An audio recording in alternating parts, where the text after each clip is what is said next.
Farming in Britain in the 20th century underwent a total transformation. The agricultural revolution was as far-reaching as the revolution in industry had been in the 19th century. No area of farming was left untouched. And at the forefront of those changes was the way farmers grew and sold wheat. Wheat is iconic. A field of wheat rippling in the breeze sums up agriculture, and the bread that we make from it symbolises human food. In just 3 generations, wheat farmers replaced horsepower with machine power. Scientists shrank the size of the plant and yet more than doubled the yield.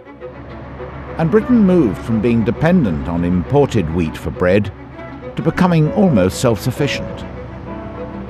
The transformation in the way farmers produced wheat was remarkable. But what's also unique is the way that the people who led the changes documented them. Their home movies offer us a unique insight into the wheat revolution, how and why it happened, and its consequences.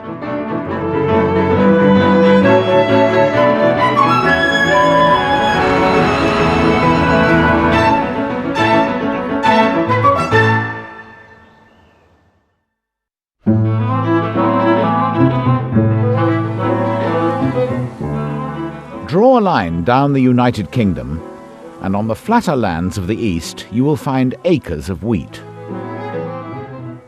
In the 1930s, most of it was produced on small-scale farms by a large labour force of men and horses. The wheat was used largely for animal feed or for biscuits and cakes. Nearly all of the wheat needed for making bread had to be imported from North America. By the end of the century, wheat production had been utterly transformed. The horses and most of the men had been replaced by complex machinery on increasingly large-scale farms. Crop yields had doubled, and Britain was almost self-sufficient in the wheat needed to make bread. This programme tells the story of how these astonishing changes took place through the lives of 3 farming families in the east of England. The Cresswells in Northumberland. The world is now looking for our wheat in a way that it hasn't for a very long time. The Coopers in Suffolk. You are taking risk decisions every day of the year. And the Lathams on the borders of Essex and Cambridgeshire. The business of farming has changed enormously. Most people wouldn't recognise me as a farmer, as a job. My job as a farmer. That's because I'm not so hands-on as I used to be. But I still see myself very much as a farmer.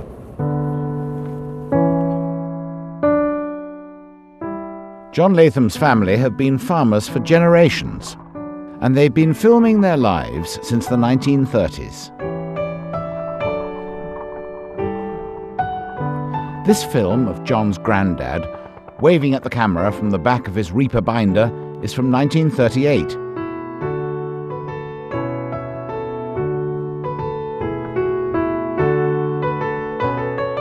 From the 1930s, the family has lived and chronicled the wheat revolution on their farms. In 1992, John Latham took over from his father, another John, and nowadays he also manages his Uncle Simon's farm.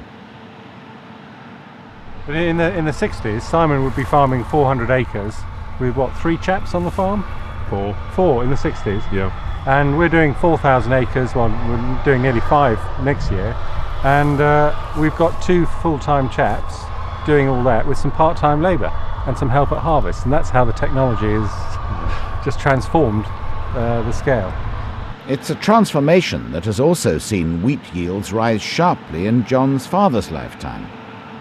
We're getting nearly double now to what we got 30 years ago, and that is plant breeding and technology. Yeah, absolutely fantastic. For cereal farmers, the harvest has always been the most significant time of the year, a collective gathering and celebration. This is John, aged 5. The whole family decamped to the fields and helped get the wheat in. We spent the whole of the summer holidays either doing the combining or the potato picking or anything like that. No one thought about health and safety in those days. Ignorance was bliss.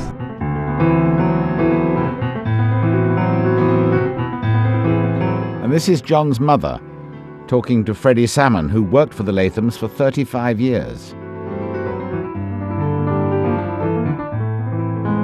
We used to come down that hill on a four-wheel trailer behind the thing, and it used to go so fast that the trailer used to go Z-shaped down the hill, and we used to be thinking that was great fun. We didn't realise how damn dangerous it was. Exactly. And then we used to sit in the bottom of the trailer while the combine used to unload, and we ended up to our chests in wheat, sitting down. Dust, everything. Yeah. Ladybirds, earwigs, you name it, they were all in there. That's right. Plus us dirty kids.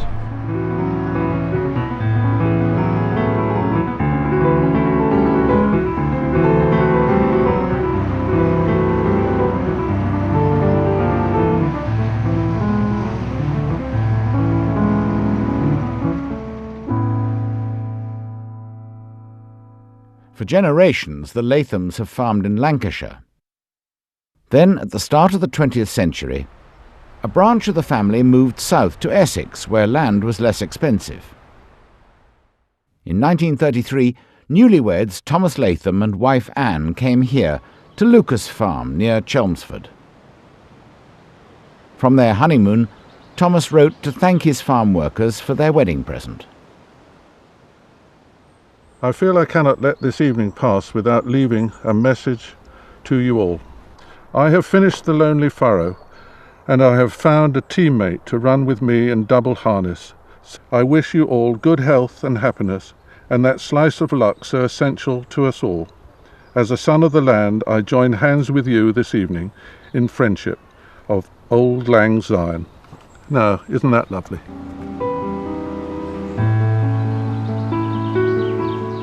The description of a teammate in double harness is apt. In the film shot on the 60-acre farm before the war, horses are still a prominent feature.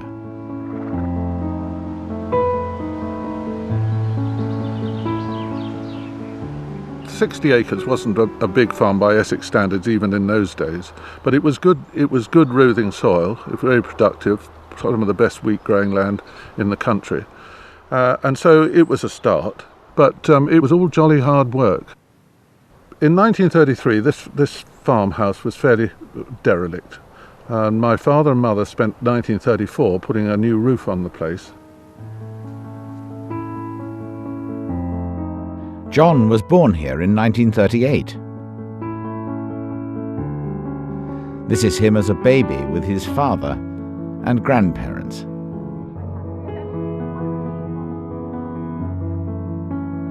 There were about 6 men on this farm, and a lot of them were of the Crouchman family. And there was Freddie Crouchman, who was the old boy, and his son Johnny Crouchman, the two that I can just about remember here. In the cart, there's my two elder sisters, and they're sitting by Johnny Crouchman, who's driving it, and I'm sitting on the knee of Freddie Crouchman, his father.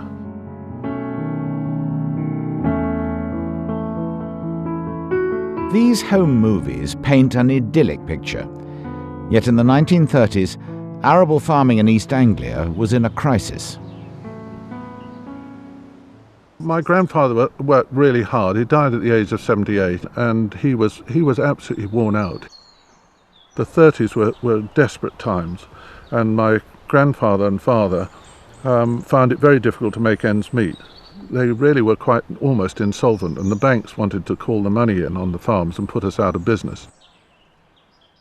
In 1929, the world crisis leads to a collapse in all commodity prices, and particularly in Britain, the price of cereals. The import of wheat from North America really severely damaged British farming. Wheat as a commodity, wheat as a traded commodity. This means that particularly the small and medium-sized cereal-producing farmer really did face substantial problems. Many left the land, but like the Latham family, the Coopers from Suffolk managed to keep going. Harold Cooper started his working life on his father's farm during the Depression. Happy birthday to you. Happy birthday, dear Harold. Today he's celebrating his 90th birthday.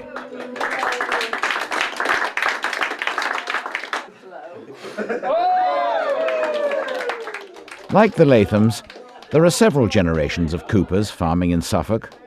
Harold's son Ashley now runs his farm.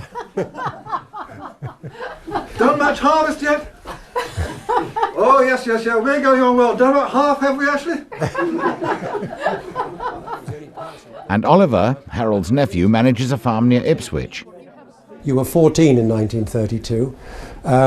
The global depression hit really hard, and it hit two industries harder than most: general manufacturing in the north and farming in East Anglia. You just couldn't give land away.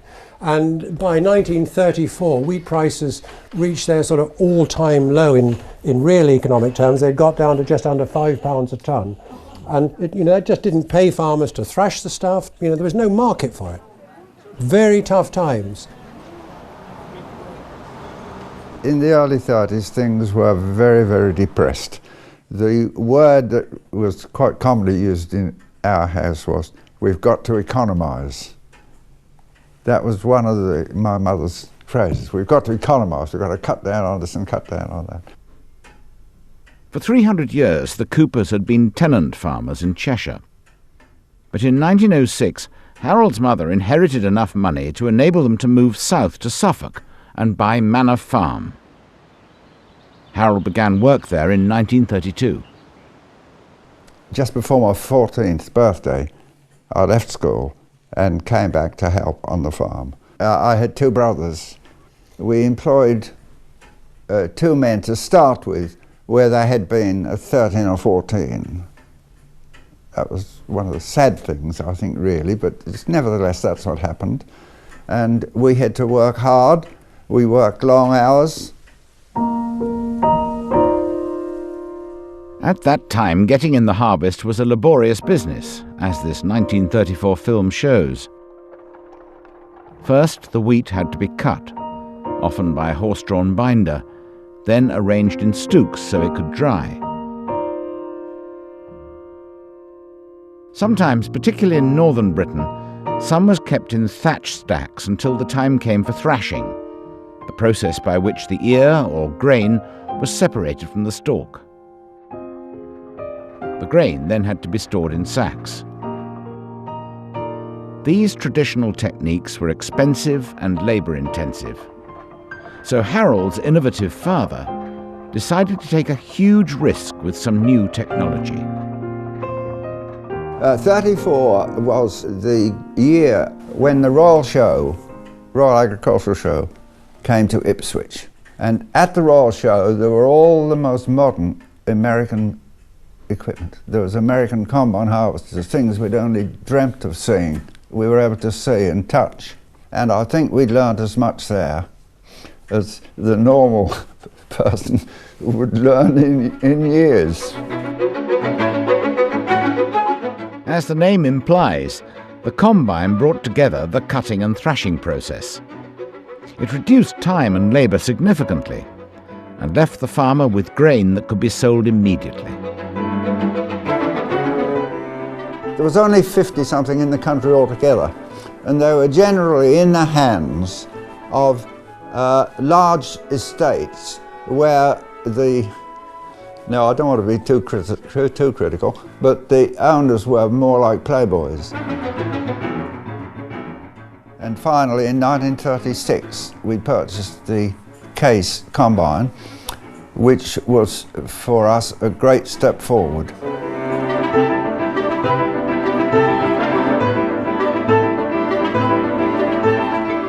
The American company that we bought it from, Case, they sent a representative who stayed with us for several days, and he made sure that we could use the machine correctly. We were lucky that the first 1 or 2 years were dry years, lovely summers, and everything was dry. It was just like working on the prairies in Canada or somewhere, you know, lovely, dry, open weather. But the general opinion was, people would see my father and say to him, "Do you ever use that machine?" The reaction was, "Well, that'll never work in this country." The Coopers were unusual. Most farmers relied on horse and manpower, but by the mid-1930s, the threat of war was changing everything. It's clear that from certainly 1935, the new Ministry of Agriculture was thinking about the possibility of a future European war. By 1936, the ghost committees were all in place, ready to run agriculture should the war begin.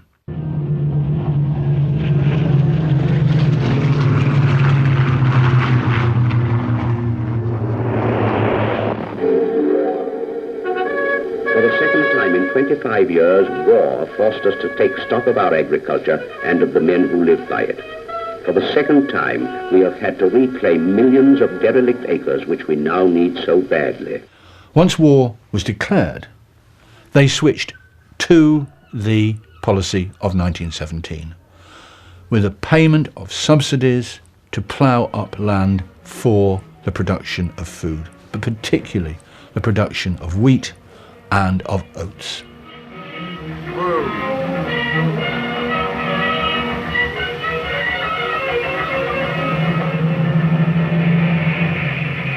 Half the farm land which had been neglected hadn't been drained, or the ditches hadn't been cleaned and that sort of thing. So there was a tremendous demand for land drainage, and we were working all the winter of 1941, well, almost every day. It was a very, very cold winter, 1940 and 41. Between 1939 and 1942, county war agricultural committees, war ags as they were known, oversaw the ploughing up of 3 million extra acres. To help this initiative, combine harvesters arrived on lease from America. And in Essex, one of the farms that benefited was the Lathams. At the Second World War, my father had bought this farm, Park Farm at Thaxted, and he was still farming this farm, and he was also farming Longbarns Farm, and he applied to the War Ag for a combine. And agriculture was extremely important in the Second World War. Our survival with the U-boat threat depended on our ability to feed ourselves. So my father applied for this combine, and he got one. He got a wonderful Massey 21, Massey Harris 21, which was a 12-foot self-propelled combine, and it was a wonderful tool for its time.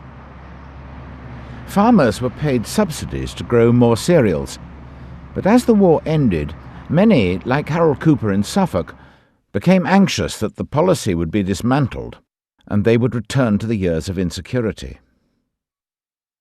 Most arable farmers were very fearful that things were going to go back where they had been before the war. We always had that in the back of our mind. So we were laying plans to go back and produce as cheap as ever possible again to combat this danger that we thought we saw. Harold needn't have worried. Despite the wartime plough-up campaign, wheat yields had hardly risen. And after 1945, Britain was desperately short of food. The country was effectively bankrupt and could not afford to pay for imports. So the government decided to maximise home production by continuing the wartime subsidy policy.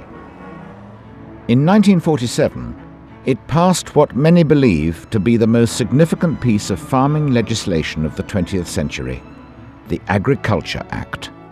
I think the 1947 Agriculture Act underpins absolutely what's going to happen to farming for the next 50 to 60 years. What it means is that arable farmers in particular are now protected against the vagaries of the market. They can plan for the future. They know that in 5 years' time they won't necessarily be making a fortune, but they certainly won't be making a loss in terms of the world prices of wheat.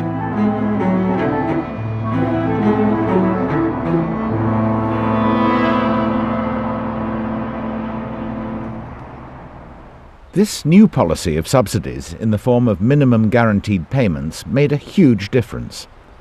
It gave farmers the confidence to invest. Farmers like the Cresswells, who began farming in Northumberland shortly after the war. An epoch-making time for us was when we bought our first self-propelled combine, and it cost £880, terribly underpowered. When you got into a 20-acre field with that little 6-foot cut, you thought you'd never get out of it. It was 1954, and Charles had just completed his national service. He and his father, recently retired from the Navy after a war spent protecting the transatlantic convoys, decided to buy Spindleston Farm near Bamborough Castle on the Northumberland coast. Wheat has been grown in Northumberland since the Bronze Ages, but yields had hardly risen for centuries. If you had neighbours who told you in the 50s that they were growing 2 tons to the acre of wheat, you practically for certain knew that they were fibbers, and they were looked upon as being great exaggerators. Now, if you don't grow 4 tons of wheat to the acre, you're a duffer. Increased food production was the aim of the 1947 Agriculture Act. Bigger yields per acre was what was needed, and the government saw science as one of the tools to help achieve it. Science has the answer. We know now what can be done. Munitions factories must be changed over to make farm machinery. Experts can say what kind of seed should be sown, what kind of fertilizer should be used. I went to a lecture given by a foremost agricultural scientist, I think he was, Sir John Boyd Orr, and he said that in a few years' time we would all be growing 2 tons of wheat per acre, which we were growing then about maybe a ton or 30, perhaps a ton and a half, and he said in a little while, few years' time you'll all be growing 2 tons or even over, and I foresee in the future that you will, be able to grow perhaps 4 tons an acre. Well, I shall never forget this lecture because hardly anyone believed him. Farmers had benefited from science before the war, but it was often rudimentary. This film, shot in 1934 on a neighbouring farm to Charles Cresswell, shows just how makeshift the approach was. Well, this will be some extraordinary weed killer. This, I think we're going to see one of the first crop sprayers, copper sulfate, incredibly poisonous stuff now. We used to use it for treating sheep's feet, and that'll be breaking about 102 health and safety at work regulations now. And there it goes, down to the field. I rather think that it could be my friend as a child sitting in the back. There it is, spraying away. Brilliant. And the chap is working the handle from left to right furiously to keep the pressure up. and that will kill some broad-leafed weeds. But that's a very early film of spraying, quite extraordinary. There's a whole lot of technology and chemistry which has been out there, really some of it since the 1920s, which nobody's touched. And gradually this technology, this chemistry, starts to be introduced across the arable sector.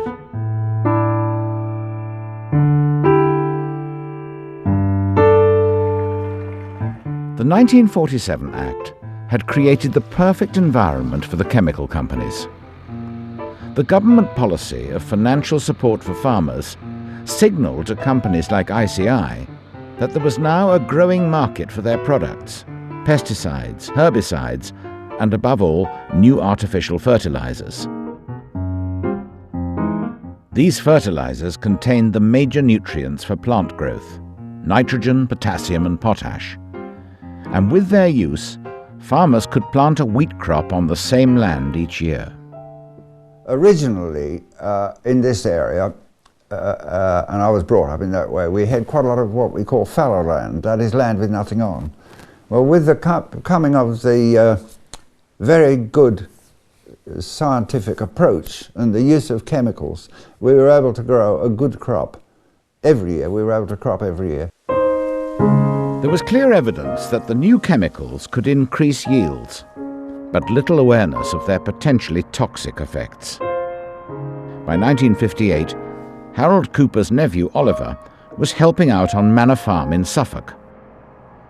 This is him, aged 13, driving the tractor to collect grain from his father's combine.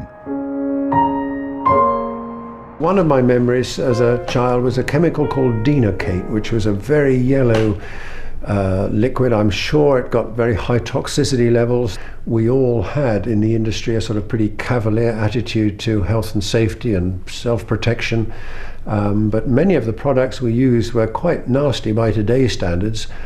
You know, working with agrochemicals like that of my father's generation have probably been the most exposed generation of all in terms of actual physical contamination of the products they use, direct physical contamination on their hands, on their skin, in their eyes. Dad would smell of some products when he came in that were being used as herbicides in those days. By the late 1960s, more than 200 pesticides were in common use. But there was also growing evidence about their damaging effects on wildlife and the environment. The most notorious was the synthetic insecticide DDT.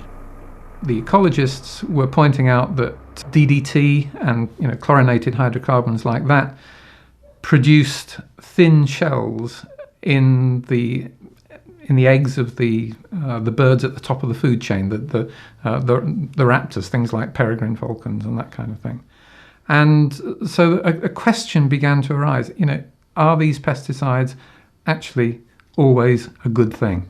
And the answer was actually, no, they're not. DDT was banned in Britain in 1984, and 2 years later, government legislation to regulate the use of pesticides generally was introduced.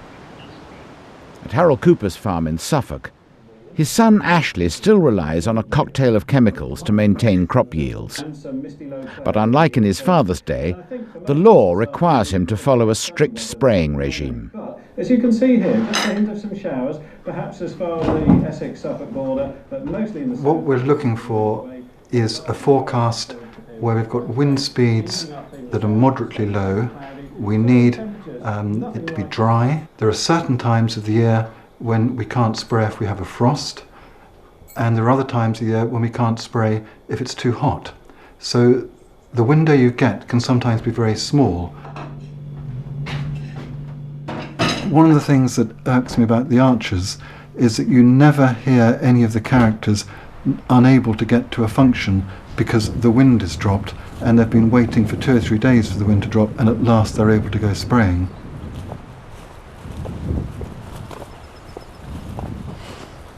If we hadn't sprayed, then you might be seeing mildew. You could, on some varieties, be seeing yellow rust, which the Romans used to sacrifice wild dogs to protect themselves against yellow rust, and they also knew about mildew, and they would try and sow at different times of the lunar cycle to protect themselves from mildew. Some of the field didn't get sprayed, and we have this black grass growing here as a consequence. Unchecked, you would eventually have a field on which it was almost impossible to grow a winter cereal, because it would, despite the thinness of the stem, it has the ability to drain all the goodness out of the land around the wheat and to effectively strangle the wheat.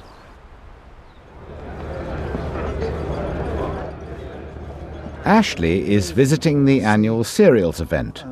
Conventions like this showcase the hundreds of products still available to both control pests and diseases and maintain soil fertility. It's a multi-million-pound industry. Farmers like Harold Cooper could have little imagined how it would grow from such modest beginnings. Integral storage compartment and the Bear Logic workstation, which enables the operator to use all the sprayer's control tap functions with ease. The cereals event is the biggest in the arable farmer's year. A 24-metre SANS SLC On display, alongside farm equipment and agrochemicals, are the demonstration plots of new crop varieties. They bear witness to another major development of the last century: plant breeding. For many years, scientists had known that if they could engineer the internal genetic structure of the plant itself, they could do much more to improve crop yields. But that was problematic because wheat is a synthesis of 3 different species. Its DNA is more complex than that of a human being. The state paid for research, and the government-funded Plant Breeding Institute near Cambridge was formally opened in 1955. And in 1977, scientists at the institute pioneered a new dwarf variety of wheat, which would transform the fortunes of farmers like Oliver Cooper. What we're looking at here in say, a variety like this is the sort of height of wheat that existed in the sort of 60s period and before, and the Plant Breeding Institute identified dwarf genes that allowed them to breed the length of this crop down, which gave a stiffer, stronger straw. And you haven't got to be you haven't got to be very bright to realize that this is going to be less likely to fall over in high wind than this. This is carrying bigger ears than this variety. And so this is one of the things plant breeding did for us. It gave us varieties that would stand up and produce big yields.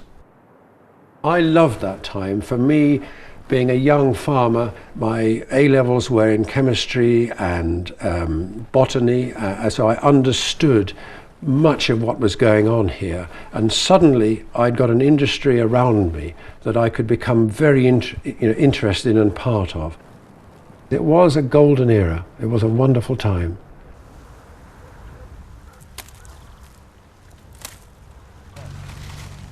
Today, plant breeding is largely in the hands of commercial companies. The Plant Breeding Institute was disbanded in 1987. Bill Angus began his career there and now works for one of Europe's largest seed development companies. What plant breeders have done is that they've changed the design of wheat so that instead of being rather tall and having ears that are less fertile, that have got less seed in, we've now got plants which are shorter and have got these very fertile ears above them, and what used to go into the stem is now going into the grain. Today, Bill's team are harvesting samples of grain from his test crops. This program I've been involved with for 20 years, and therefore you become very attached to it, and it does become, these are your babies, this is your family, if you like. And like all children, some disappoint you and some excite you. Every single row in this field, and there's something in the region of about 200,000 of them, is genetically different from its adjacent row. This orned type has found favour in dry land situations, in more droughted situations. And this type of variety would tend to build up a microclimate of dampness around the ear, whereas these tend not to. So if we keep damp, wet summers, we'd be better off to keep these, because these will dry out quicker and you won't get secondary diseases coming in. If we were to move to a dry situation, then these would become more the predominant type. So it really is a perfect example of how plant breeders have adapted varieties to meet the environments that they're going to be grown in.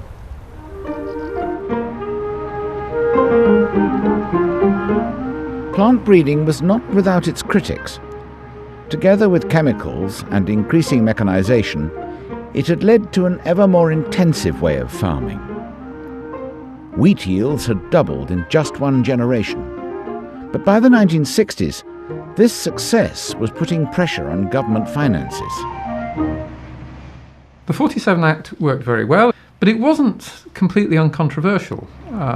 Taxpayers, for example, looked at the money that was being spent on it and accused farmers of being what they called feather-bedded. On the other hand, farmers felt that they weren't always being paid as much as they needed to be paid, bearing in mind that they were making expensive investments and they were putting a lot of inputs in every year, and these things cost money. When a Labour government came to power in 1964, pressure grew to reduce the subsidies to wheat farmers like John Latham. In true 60s style, he joined a National Farmers' Union demonstration to take their case to Parliament. We had what was known as the Fair Deal campaign in 1965. The then Minister of Agriculture, Fred Peart, said that we'd had a very fair deal in the price review, and we didn't think we had. So we had a demonstration in London where 6 convoys of Land Rovers, 6 in each convoy, went to Parliament Square to protest. And we were nearly all arrested because it's against the law to demonstrate in Parliament Square when Parliament is sitting, also in a royal park, which is something else we didn't know. We decorated our combines in various posters, and these are the boxes that contain the posters.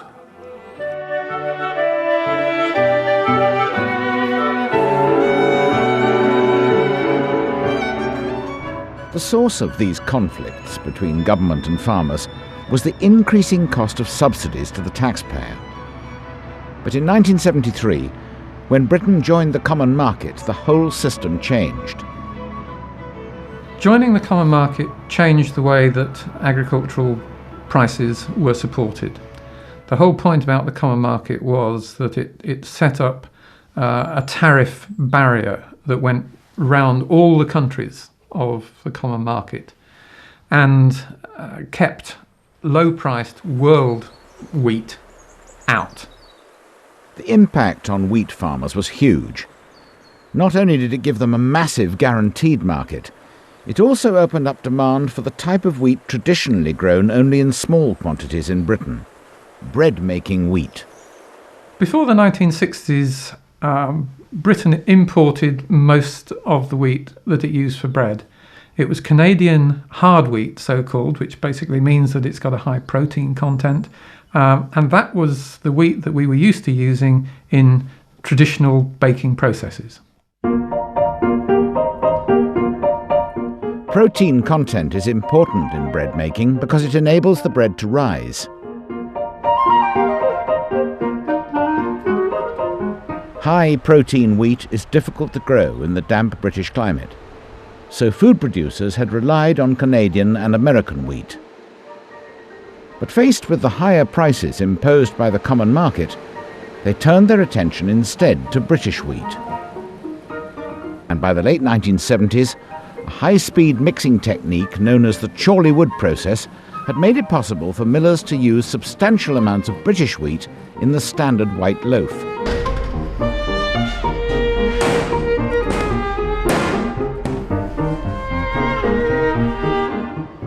The success of this development added to the demand for homegrown wheat, and output soared. Suddenly, in the space of a few years, we had gone from not having enough to having mountains of the stuff. And the sort of early 80s began to see this term grain mountain, butter mountain, wine lake being used, because all of these technologies in those industries were conspiring to allow us to produce much higher yields than anybody could have envisaged 10, 15 years earlier. Latest figures confirm Britain, like Europe, has a food mountain out of control. The food Europe doesn't want goes on piling up, and space... By 1988, more than 5 million tons of surplus European wheat was being held in storage. These surpluses focused the debate once again on the high price that Britain was paying to produce this unwanted food, a price that was increasingly measured in the cost to the environment. If you've got a big combine harvester, you don't want a 2-acre field to put it in. So farmers tended to get rid of a lot of their hedgerows. Likewise, if you can get paid a lot of money for producing wheat and you've got a boggy bit of land, then you want to drain it. Now, the fact that that boggy bit of land was good for nesting birds or good for amphibians is not something that you're not going to get paid for that as a farmer. The post-war drive to produce ever more food had left its mark on the landscape. Hedges disappeared as fields became increasingly huge. The number of farms fell by more than half, and those that remained were bigger and ever more specialized. And the cost of maintaining this system soared, By the beginning of the 1990s, the Common Agricultural Policy absorbed over 60% of the total EU budget. The time for reform had come. In 1992, a fundamental shift in policy arrived in the shape of set-aside. We were paid, if you like, to take land out of production, and that system, it can be argued, worked very well, because it meant that when we became short of food, we put this land back into production, and it was a good way of the government ensuring that land was in a fit state to farm, but could be taken out, and it was a way of regulating a certain amount of supply and demand. Set-aside symbolised the idea that the days of simply increasing output were over. What you have to do is to see the countryside as something that can produce lots and lots of different things, and food is just one of them. By the mid-1990s, the fortunes of wheat farmers were beginning to change. Under pressure from food processors, the European Union had begun to reduce the tariffs on imported wheat. The protection that wheat farmers had had from global markets from the late 1930s had vanished.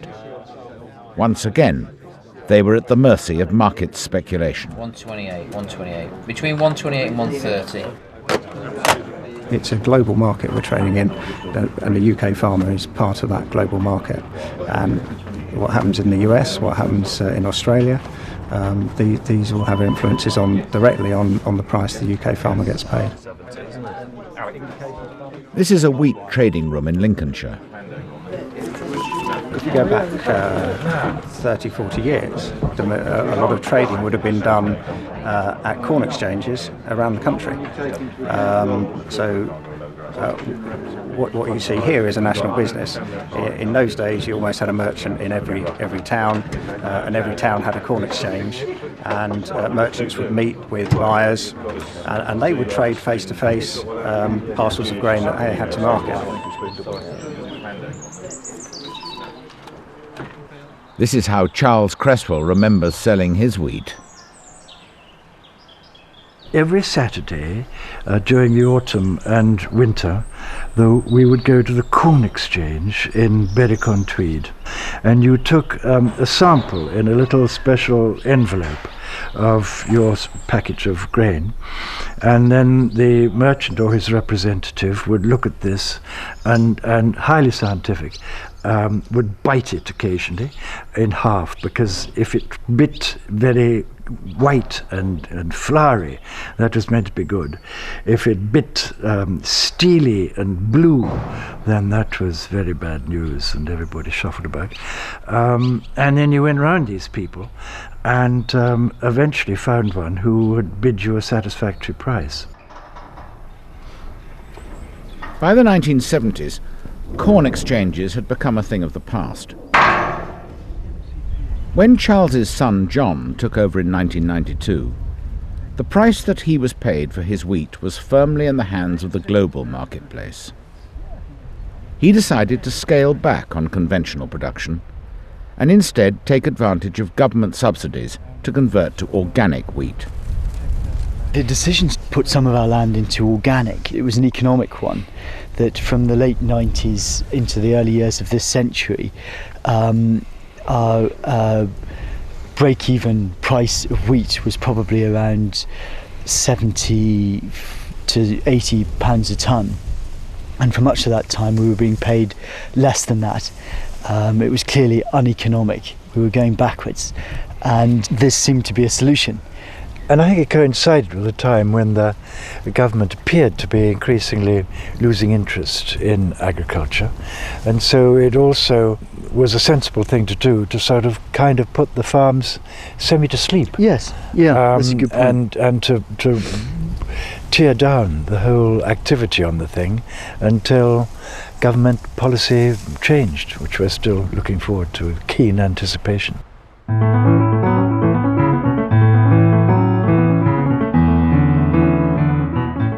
In Essex, the Latham family took a different route. The young John Latham had grown up in the era of subsidies. From an early age, it was clear that he would be involved in farming.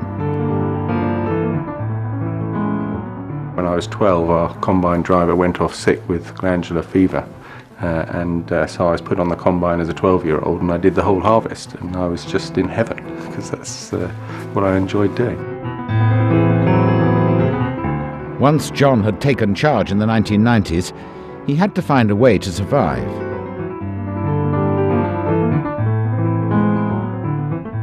The fact that wheat is a global commodity means that we always have to have an eye on the global market, what's happening in the global market when it comes to marketing grain.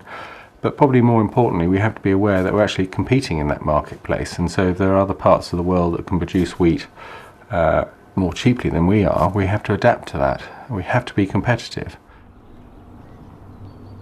His strategy was strength in numbers. So he joined forces with other farmers to try to cut costs. What we've managed to do is to bring sort of 5 or 6 farming businesses together, and while they're still trading as individual businesses, the actual farms are run as if it's one big farm. He also became chairman of Camgrain, the UK's largest farmers' grain store cooperative. And in 2007, John and his Camgrain partners struck a historic deal with the supermarket group to directly supply all the wheat for its in-store bakeries.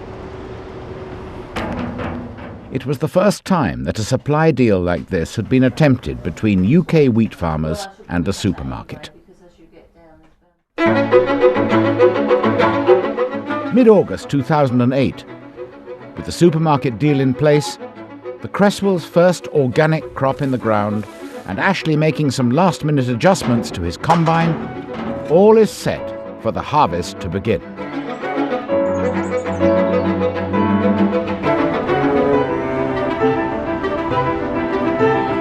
It's the busiest and most crucial time of the year for the wheat farmer. John's come out with his father and uncle to watch the new combine in action. It's being driven by one of the farming partners, Andrew Tetlow. The weather at harvest time is absolutely critical. Too much rain means that the wheat can't be cut, and the longer it stands in the field, the less chance it has of being suitable for bread.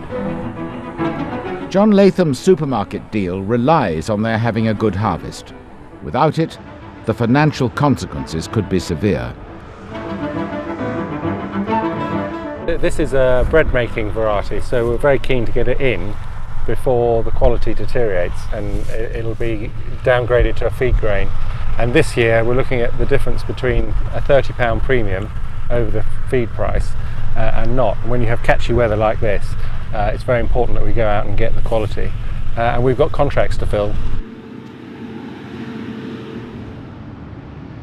For Ashley Cooper, harvest is almost spiritual. Harvest has an aura about it that pulls you in and consumes you, because it's on harvest that the whole of human civilization is built. For about 330 days of the year, I feel very insignificant and very small, but when we start harvest, I actually feel I'm the most important person in the world. I really do. For the rest of the year, I feel that sort of my knees shake if I say boo to a goose, but that's how you feel.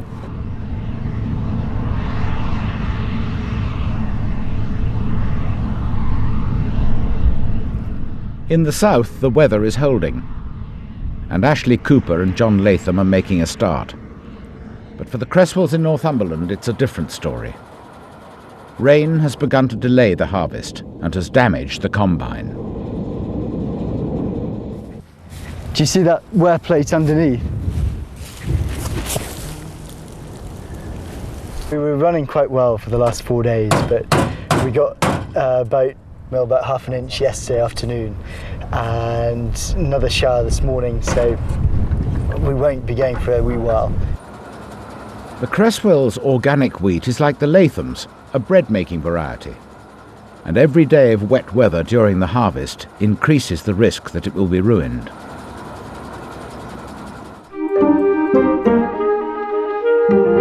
The rain has spread south. August 2008 is turning out to be one of the wettest on record.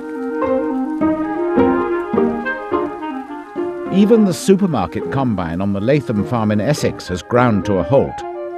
John's partner, Andrew Tetlow, is powerless. You can see that the weather has beaten us. We have a great machinery here and all the technology that you can actually want, but if it's raining we have to stop.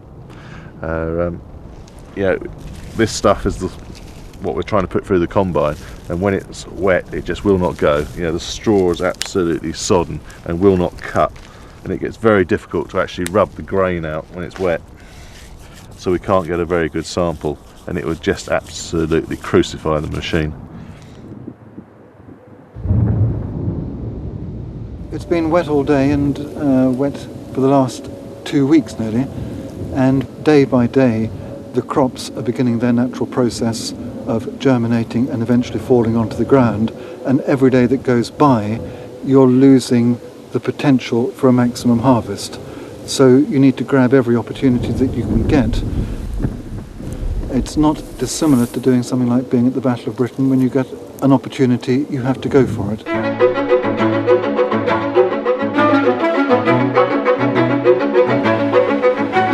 When the rain holds off, the farmers are out day and night.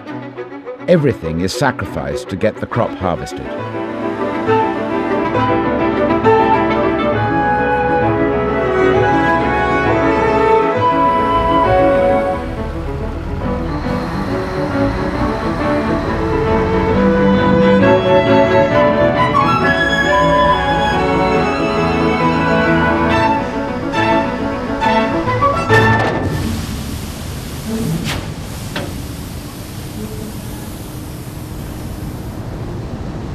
All John Latham's wheat goes to the huge silos of the grain store cooperative.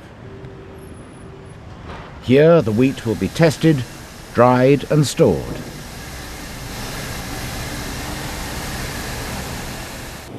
Do you know where you're going, Dick? Do you know where you're going? Camgrain Managing Director Philip Dark has the complex task of coordinating the grain deliveries. Harvest is late, everybody got stopped with the wet weather. So they're all going together because we've got to get this quality crop in. So they're just got the throttles open on these big combines. Right, you want to go to Thomas Banks, to Manor Farm, Harleton. This is where all the Camgrain farmers are. Haverhill, Cambridge, we're down to Ipswich, and really we're picking up from almost the whole membership today, all on the same day. Philip Dark? Yeah, we can sort him, no problem. As each lorry arrives, a probe burrows down to take a sample from the load. Then the grain goes to the laboratory for a battery of tests. Elasticity, moisture and protein levels are all crucial, key to the wheat being accepted as the more profitable bread wheat or being downgraded to the less profitable animal feed wheat. Moisture 19.16, protein 12.96, hardness 49.8, 76.4 weight. This is a testing time for the Camgrain farmers. The deal with the supermarket depends on their wheat being of the right quality for the in-store bakeries. The longer the harvest takes, the greater the chance that the wheat won't make the grade. Well, we want to get the job done. We had 60,000 tonnes in until yesterday. We're going to take in over 200,000. So you can see there's a long way to go yet. The more days we have like this, sooner it's finished.